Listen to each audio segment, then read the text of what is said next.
हमारा टॉपिक है how to prepare UPSC और इस यूपीएससी के इस हाउ टू प्रिपेयर यूपीएससी में ही मैं आप लोगों को सवाल का जवाब दे दूंगा कि अलग अलग पीएससी जो पब्लिक सर्विस कमीशन होते हैं, जो स्टेट पब्लिक सर्विस कमीशन होते हैं, जो राज्य लोक सेवा आयोग होते हैं, उनकी तैयारी कैसे की जाए।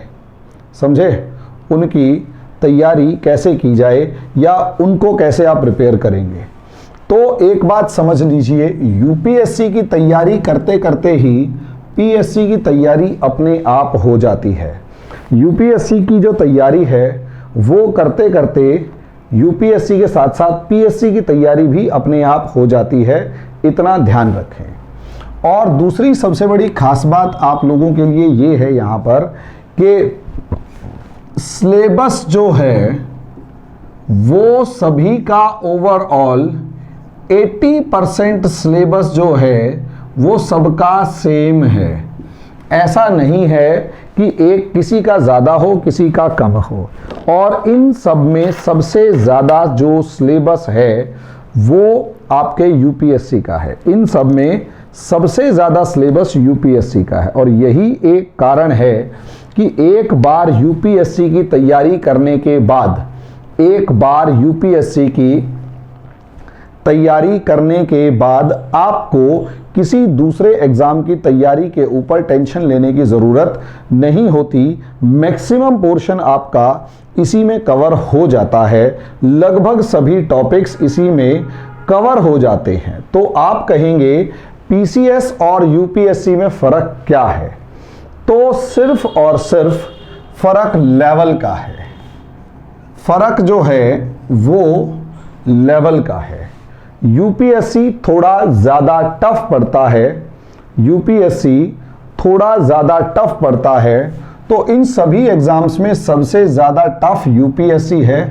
उसके बाद दूसरा सबसे टफ एग्ज़ाम यूपीपीएससी आता है। दूसरा सबसे टफ एग्ज़ाम जो है वो यूपीपीएससी आता है।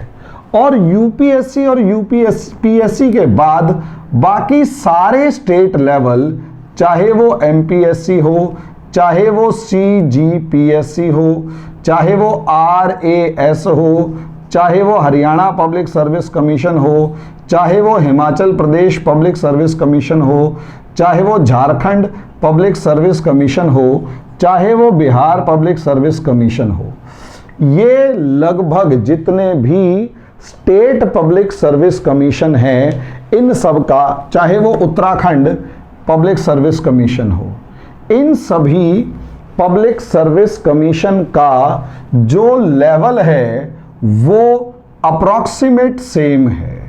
लगभग जो है इन सभी का लेवल क्या है? अप्रॉक्सीमेट सेम है, लगभग सेम है। अगर आप में से किसी को लगता है कि ये टफ है, ये इजी है, तो ऐसा कुछ नहीं है। इन सबकी खास बात यह है कि 40 से लेकर 50% तक, 40 से लेकर 50% तक यहां पर स्टेट स्पेसिफिक पूछा जाता है। मतलब आप 40 तो कुछ ज़्यादा ही हो जाता है, 25 से लेकर 50% तक आप देख लीजिए स्टेट स्पेसिफिक पूछा जाता है। यानी जिस स्टेट से वो पीसीएस है उसी स्टेट के पीसीएस के बारे में सवाल पूछा जाता है। समझे? यानी अगर आप देखेंगे एमपीएससी वालों का तो अप्रॉक्सीमेट 40% जो सिलेबस है वो सिर्फ और सिर्फ एमपीएस मध्य प्रदेश से संबंधित होता है। It is related to MP only. इसी तरीके से छत्तीसगढ़ का पीसीएस में छत्तीसगढ़ का पूछा जाएगा, राजस्थान पीसीएस में राजस्थान का पूछा जाएगा, हरियाणा के बारे में हरियाणा का। हर किसी के पीसीएस में 25 से 50% के बीच की फिगर, सीधे या उल्टे तौर पर 25 से 50% के बीच की फिगर जो है वो स्टेट स्पेसिफिक होती है, यानी राज्य के फैक्ट्स से संबंधित होती है। इसके लिए आप समझ लीजिए बाकी जो 25 से 50% सिलेबस है, बाकी 50 से 75% सिलेबस जो है, या फिर 50% से लेकर 75% तक का सिलेबस जो है वो सीधे का सीधा यूपीएससी जैसा है। वो 50 से लेकर 75% का सीधा सिलेबस यूपीएससी जैसा ही होता है, समझे। उसमें कोई ज़्यादा डिफरेंस नहीं होता, उसमें कोई ज़्यादा डिफरेंस नहीं होता। यूपीपीएससी का स्टेटस या स्टैंडर्ड कहो, वो काफ़ी हद तक यूपीपीएससी का स्टेटस यूपीएससी के बराबर है। यानी अगर हम इसका लेवल 100 मानते हैं तो इसका लेवल 80 है। यानी 80% यूपीपीएससी जो है वो यूपीएससी के जैसी है। 80% यूपीपीएससी यूपीएससी के जैसी है। उत्तर प्रदेश का public service commission, Uttar Pradesh का पब्लिक सर्विस कमीशन 80% जो है वो यूपीएससी के बराबर है। इतना समझिए, बात समझ में आ गई। उत्तर प्रदेश का 80% पब्लिक सर्विस कमीशन का जो पेपर है वो आपको यूपीएससी के बराबर का मिलेगा, बिल्कुल वैसे ही बात करके। अब समस्या समझिए जो मैक्सिमम स्टूडेंट्स की है, सारे के सारे पीएससी लेवल के एग्जाम्स का जो मिनिमम क्वालिफिकेशन है, जो मिनिमम क्वालिफिकेशन है, मिनिमम क्वालिफिकेशन का मतलब ये है कि कम से कम कितनी क्वालिफिकेशन होनी चाहिए। तो सारे एग्जाम्स जितने भी स्टेट पब्लिक सर्विस कमीशन हैं, सभी के एग्जाम्स जो हैं उसकी क्वालिफिकेशन ग्रेजुएशन है।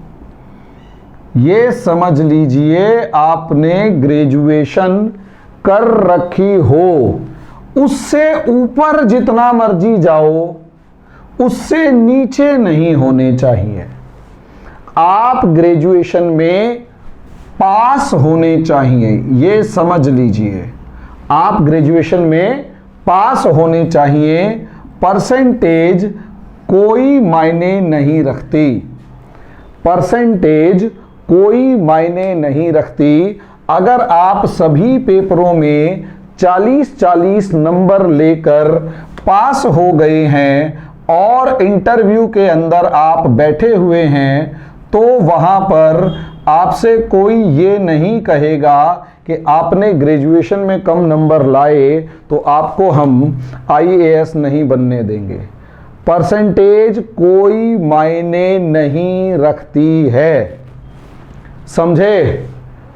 परसेंटेज कोई मायने नहीं रखती है, इतना समझ लीजिए। अगर कोई कहता है कि मैं बीटेक हूं तो वो ग्रेजुएशन डिग्री है, मान्य होगी। बीबीए की ग्रेजुएशन डिग्री है, मान्य होगी।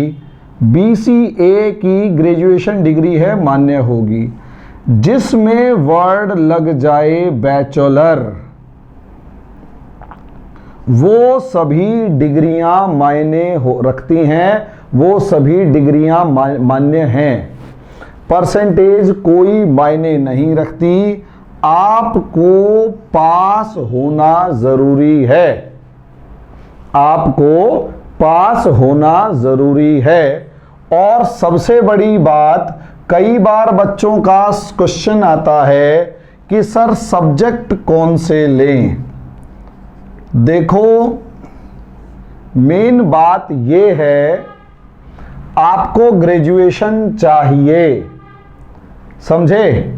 अगर आप 12वीं के बाद से ही तैयारी करना चाहते हैं, अगर आप 12वीं के बाद से ही तैयारी करना चाहते हैं और ये कोशिश करना चाहते हैं कि जैसे ही आप 12वीं ग्रेजुएशन करके बाहर निकलें आप यूपीएससी का एग्ज़ाम दें, तो सबसे इम्पॉर्टेंट पार्ट यहाँ पर ये है, आप बीए कर लो और वो भी इग्नू से, समझे। आप बीए करो और वो भी किससे करो, इग्नू से बीए कर लो। समझे? अब आप लोग सवाल पूछोगे कि इग्नू से बीए करने के लिए कौन कौन से सब्जेक्ट्स पढ़ें, समझे? तो दोस्तों देखो, बीए अगर करते हैं तो मेनली आप हिस्ट्री ले लेना, मेनली आप पॉलिटी ले लेना, मेनली आप सोशियोलॉजी ले लेना, और हो सके तो फिलॉसफी ले सकते हो, फिलॉसफी ले सकते हो, और इसी के साथ आप हिंदी, लिटरेचर या इंग्लिश लिटरेचर ले सकते हो। मेरी बात समझे? History, polity, sociology, philosophy, Hindi, English, कोई भी सब्जेक्ट आप लेकर बीए से ग्रेजुएशन करो और इग्नू से फॉर्म भर दोगे तो 12वीं के बाद सीधा आपको फायदा होना शुरू हो जाएगा। कुछ बच्चे हैं जो ये कहते हैं सर अगर हम यूपीएससी ग्रेजुएशन जो है, अगर हम ग्रेजुएशन जो है वो प्रॉपरली कॉलेज रेगुलर से करें तो क्या उसका फायदा होगा? भाई मेरा मानना ये है कि आपका कॉलेज कितना अच्छा है और उस कॉलेज में टीचर कितने अच्छे हैं, वो दोनों अगर काम कर रहे हैं ठीक ढंग से तो यूपीएससी में ग्रेजुएशन का फायदा नहीं है, तो फायदा है। अगर ये दोनों गुड हैं तो फायदा है, अगर ये दोनों नो यूज हैं यानी इन दोनों का कोई यूज नहीं है तो कोई फायदा नहीं है। बहुत से बच्चे ग्रेजुएशन अपने आसपास के प्राइवेट कॉलेज से फॉर्म भर के कर लेते हैं, मोटी फीस देते हैं और सब कुछ। बच्चों उसके लिए अटेंडेंस सारा कॉलेज देखता है। इन सभी पचड़ों में पढ़ने की जगह इग्नू में जाओ, वहाँ फॉर्म भरो, वहाँ आपको किसी तरीके की कोई समस्या नहीं होगी, किसी समस्या को नहीं कर सकते। ठीक है। अब जैसे प्रिंस पूछ रहा है कि 10th के बाद यूपीएससी का कौन सा सब्जेक्ट लें? बेटा 10th के बाद कोई भी सब्जेक्ट ले लो, 12वीं में अच्छे मार्क्स आने चाहिए। मैंने बेसिक क्राइटेरिया 12वीं के बाद का बताया है, 12वीं के बाद का बताया है। अब जैसे संजय राजपूत का एक क्वेश्चन दिखाई दे रहा है, वो ये कह रहा है कि 2007 में उन्होंने ग्रेजुएशन करी थी। देखो ग्रेजुएशन डिग्री के बाद आपकी एज फैक्टर काम करती है। अभी आपकी एज कितनी है ये मायने रखती है, समझे? आपकी एज कितनी है? 35।